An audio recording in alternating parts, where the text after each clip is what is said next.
Hello guys, I hope कि आप सब लोग घर पर सेफ है। तो आज के हमारे स्टोरी का नाम है the landscape of the soul, जिसके राइटर का नाम है नथाली ट्रोवेरॉय। तो चलो शुरू करते हैं।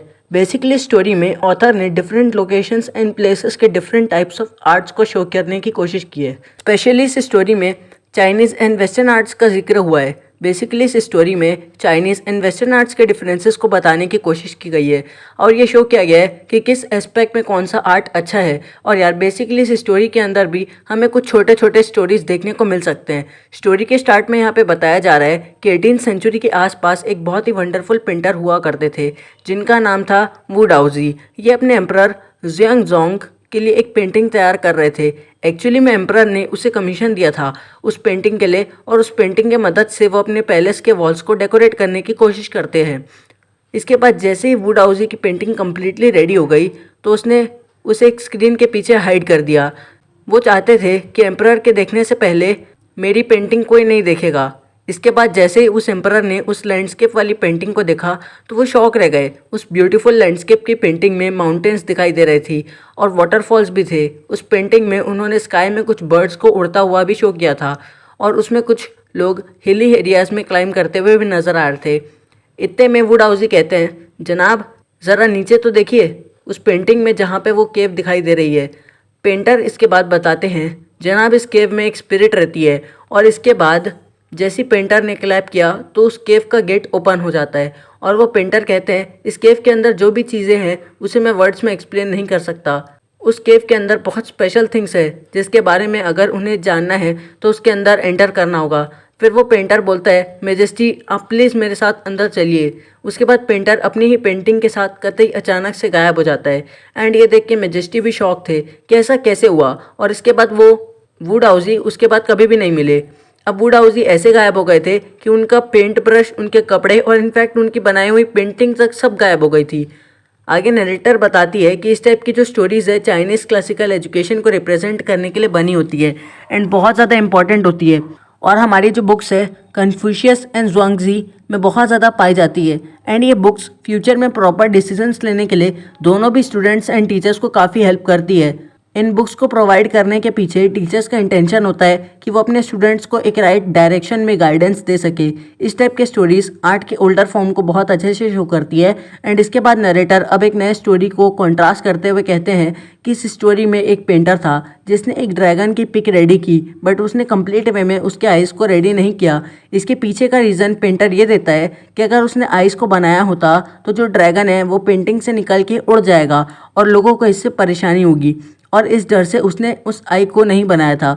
इसके बाद नरेटर इस स्टोरी को अपने नेटिव फ्लैंडर्स वाले स्टोरी के साथ कंपेयर करते हुए कहती है, जो कि एक वेस्टर्न पेंटिंग को रिप्रेजेंट करता है।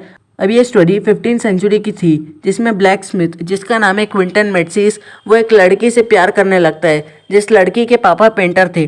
पर क्योंकि लड़की के पापा जो कि पेंटर थे उनको लड़के का प्रोफेशन पसंद नहीं आता तो वो इन दोनों की शादी के लिए मना कर देते हैं। पर क्विंटन बहुत तेज़ आदमी था तो उसने अपने लवर के पापा के स्टूडियो में जाके एक पैनल में एक मक्खी की पेंटिंग ड्रॉ कर दी। वो पेंटिंग बहुत ज़्यादा रियल लग रही थी एंड उसको देखने के बाद किसी को भी समझ नहीं आ रहा था कि वो एक आर्ट है या रियल। इसके बाद जब पेंटर आए तो उन्होंने उस मक्खी को भगाने की बहुत कोशिश की, बट क्योंकि वो एक पेंटिंग थी तो वो भाग नहीं सकी। इसके बाद काफ़ी देर सोचने के बाद पेंटर को पता चला कि वो एक पेंटिंग थी। इसको देख के उस पेंटर को इतनी खुशी हुई कि उसने क्विंटन को अपने साथ स्टूडियो में रख लिया ताकि वो उसे और भी अच्छी पेंटिंग सिखा सके और ताकि वो एक बड़ा पेंटर बन जाए। और उन्होंने उनके बेटे की शादी क्विंटन से करा दी। इसके बाद क्विंटन इस समय के हिसाब से एक बहुत बड़े पेंटर बन चुका था। तो ये जो स्टोरीज थी जिसमें ड्रैगन वाला सीन हुआ था कि उसको डर था कि ड्रैगन बाहर आ जाएगा जिसकी वजह से उसने उसके आई को ड्रॉ नहीं किया था, तो ये पेंटर यूरोप से बिलोंग करते हैं। तो नरेटर ने ये कंक्लूजन निकाला कि जो यूरोपियन पेंटर्स होते हैं वो इल्यूजनेटिक होते हैं। और इसके बाद जो हमने एशिया का पेंटर की स्टोरी देखी उससे नरेटर ने ये कंक्लूजन निकाला कि हम Asian inner life and spirit के बारे में जानना पसंद करते हैं। इसके बाद अब अगर हम चाइनीज़ पेंटिंग की बात करें तो उसमें वो जो एम्परर था वुड हाउसी, उसके पास जब अपनी पेंटिंग को देखने के लिए गया तो वहाँ उन्हें जो पेंटर था वो आर्ट का रियल मीनिंग शो करने की कोशिश कर रहा था। तो वही पेंटर बताता है, जब एम्परर ने उस पेंटिंग को देखा तो उन्होंने लैंडस्केप के आउटर अपीयरेंस को देखा, न कि उसके रियल इनर ब्यूटी को। तो पेंटर कहते हैं, एम्परर टेरिटरी को कॉन्कर करने, कैप्चर करने के लिए बने हैं, पर उस टेरिटरी के अंदर का जो डिटेल्ड है वो एक एम्परर कभी नहीं जान पाता जितना एक आर्टिस्ट अपनी आर्ट के बारे में जानता है। और अब जब उसने अपने आर्ट को वहाँ पैलेस में भेज दिया तो उसके बाद उसने किसी भी मटेरियल अपीयरेंस से कहीं ज़्यादा अचीव कर लिया है।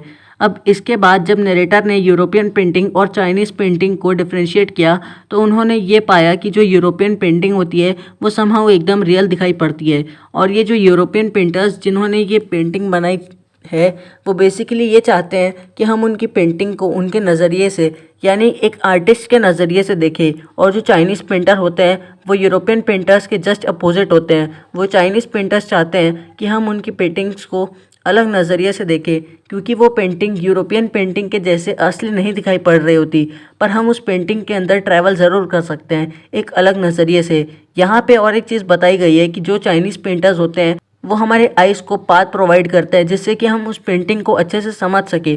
और पेंटर्स ये भी कहते हैं जैसे ही हम पेंटिंग को एकदम ध्यान से देखते हैं, जो पेंटिंग होती है वो एक हॉरिजॉन्टल स्क्रॉल की तरह वो पेंटिंग भी हमें अपनी असली मीनिंग समझाने की कोशिश करती है। बेसिकली ये पेंटिंग भी अब धीरे से अपने सभी सेंस को खोल देता है। इसमें एक्चुअली में हमारा पार्टिसिपेशन होना ज़रूरी होता है। मतलब हम जो व्यूअर्स हैं जो उस पेंटिंग को देख रहे हैं उन्हें अच्छे से एटलीस्ट पता होना चाहिए कि हमें उस पेंटिंग में कहाँ फोकस करना है, किस ओर जाना है। और जैसे हमने अपने डिसीजंस रेडी कर लिए उसके बाद हम अपने आप उस पेंटिंग में घुस जाएंगे।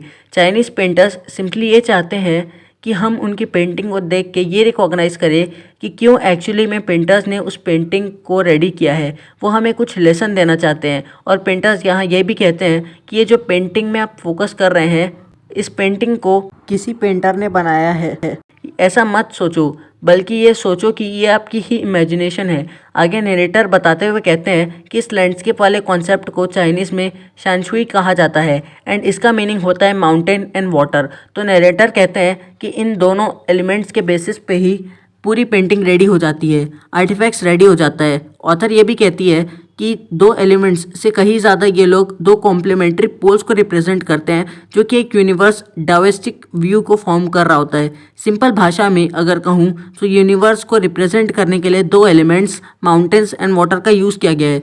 यहाँ ऑथर माउंटेन को चाइनीज़ लैंग्वेज में यांग कहते हुए कहती है कि माउंटेन वर्टिकली अपर हेवन की ओर जा रहा है एंड वो बहुत ज़्यादा स्टेबल और वार्म है और ड्राई भी है क्योंकि वो सन के बहुत ज़्यादा करीब रहता है। और वही वाटर को ऑथर ने चाइनीज़ में यिन YIN कहा है एंड ये हॉरिजॉन्टल है एंड ये अर्थ के ऊपर रेस्ट करता है फ्लूइड स्टेट में भी एंड ये काफ़ी ज़्यादा कोल्ड एंड मॉइस्ट भी है। यहाँ ऑथर ने माउंटेन एंड वाटर को एक दूसरे के काफ़ी ज़्यादा अपोजिट बताया है। एंड अब ऑथर कहते हैं कि ये जो वाटर है ये यूनिवर्स के फेमिनाइन एस्पेक्ट्स को शो करता है एंड ये जो माउंटेन है कि यूनिवर्स के मस्कुलर एस्पेक्ट्स को शो कर रहा है। और ऑथर ये भी कहते हैं जब ये दोनों भी माउंटेन एंड वाटर का मेल मिलाप होता है तो डाविज्म फॉर्म हो जाता है, इन द सेंस एक लैंडस्केप बन जाता है। आगे ऑथर बताते हैं कि दो एलिमेंट्स के साथ यहाँ एक थर्ड बहुत ज़्यादा एसेंशियल एंड इम्पॉर्टेंट एलिमेंट भी है जिसे लोग कभी भाव नहीं देते, वो है मिडिल वर्ल्ड या फिर मिडिल वॉइड जिसके बीच में सारे इंटरेक्शंस होते हैं। अब यहाँ पे ऑथर इस चीज़ को योगा प्रैक्टिस प्राणायाम से कंपेयर करते हैं और कहते हैं इस प्रैक्टिस में हम ब्रीथ इन भी करते हैं एंड ब्रीथ आउट भी करते हैं एंड कुछ देर के लिए अपनी सांस को रोक भी लेते हैं। तो प्राणायाम के लिए breathe in and breathe out essential तो है पर वो कोई भी कर सकता है। सबसे ज़्यादा इम्पॉर्टेंट होता है सांस को रोक के रखना जो बहुत कम लोग कर पाते हैं। एंड तो ऑथर कहते हैं कि हम ह्यूमंस ही थर्ड एलिमेंट है जो कि इन दोनों माउंटेन एंड वाटर के बीच के स्पेस को फुलफ़िल करते हैं।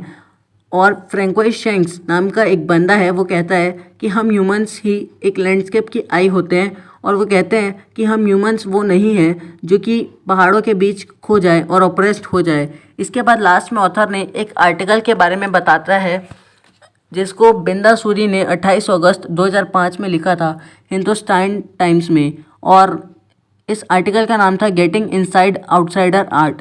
इन आर्टिकल्स में उन आर्टिस्ट का जिक्र किया गया है जिन्होंने आर्ट करने के लिए कोई फॉर्मल ट्रेनिंग नहीं ली थी, जिनको हम आर्टिस्ट तो नहीं कह सकते पर हम कहते हैं क्योंकि उन्होंने जो थोड़े बहुत आर्ट किया है उसमें भी उन्होंने बहुत अनएक्सपेक्टेबल अनएक्सेप्शनल थिंग्स को डिज़ाइन करके दिखाया है जो बहुत ज़्यादा यूनिक लगता है एंड इसके वजह से हमें उन्हें आर्टिस्ट कहना पड़ता है। और ये कॉन्सेप्ट को 1940 में लॉन्च किया गया था और इस कॉन्सेप्ट को लोग रॉ आर्ट के नाम से जानते हैं। तो यहाँ पे रॉक गार्डन चंडीगढ़ का एग्जाम्पल दिया है जो इंडिया से रिलेटेड है, जहाँ एक बंदा कई साल पहले जंगल को साफ कर रहा था क्योंकि उसका इंटेंशन था कि वो उस एरिया को गार्डन के फॉर्म में बनाना चाहता था। उसने शायद गलती से या जानबूझ के कई सारे स्कल्पचर्स रेडी कर डाले जो काफ़ी अनएक्सपेक्टेड और डिफ़िकल्ट था एंड वो सिर्फ एक आर्टिस्ट ही फॉर्म कर सकता था।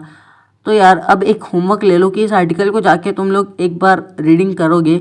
बट ये चैप्टर का एक्सप्लेनेशन यहीं पे ख़त्म होता है एंड आई होप कि आपको एक्सप्लेनेशन समझ आ गया होगा। अगर आप लोग को वीडियो पसंद आई तो लाइक करो, चैनल पे ना हो तो hit that subscribe button and friends के साथ शेयर करना मत भूलना। मिलते हैं जल्दी आपसे नेक्स्ट वीडियो में, तब तक के लिए stay home stay safe, good bye.